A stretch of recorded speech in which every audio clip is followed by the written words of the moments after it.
Can you imagine the Indian cuisine without potato? No samosa, no vada pav, no masala dosa? Of course you cannot. But that is exactly how it used to be during most of Indian history. There was no aloo chaat during the times of Chanakya or Ashoka. The great Cholas and the Pandyas of the south never tried the masala dosa. And neither Maharana Pratap nor his biggest enemy Emperor Akbar would have ever tasted the aloo paratha. In the long history of India, the potato is actually a relatively new entrant. It is not native to India and comes originally from South America, where it has been eaten for thousands of years. It was only in the 1600s that it made its way to India via the Portuguese, who called it batata. Yes, exactly, that's why batata vada. Counter to what you might expect, it did not gain popularity easily. Indians were not particularly excited about this unattractive tubular with neither smell nor flavor. It remained merely a curiosity grown in gardens as an exotic plant. In fact, it took more than 150 years for it to gain acceptance.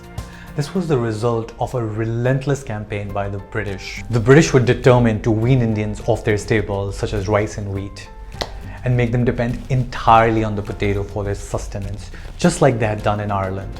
In Europe, potato was considered the food of the poor. It was cheap and easy to grow, and the same amount of cultivated land could support a much greater population.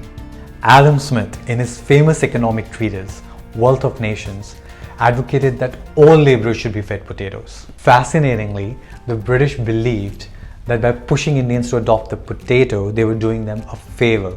The East India Company promoted the idea that potato was the embodiment of happiness. The British Agricultural and Horticultural Society of India in its 1838 record of transactions stated that through growing of European introduced crops such as the potato, quote, happiness till now unknown in India will be diffused broadly.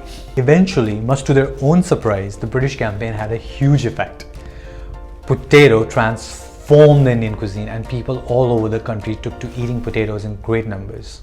Yet, it wasn't the effect the British intended. They had wanted potato to become the staple for Indians, just as it was for the Irish. However, it never managed to displace wheat, rice and pulses. India, the great assimilator, just made additional room for the potato. Now we are one of the only cultures where two starches are often eaten in the same meal. Think aloo chawal, aloo paratha. Today, India is the world's second largest producer of potato. Most Indians love it, and especially for many vegetarians, it is their lifeline. But not everyone has forgotten its foreign roots. If you ever wondered why aloo is never part of the bhog in temples, now you know why.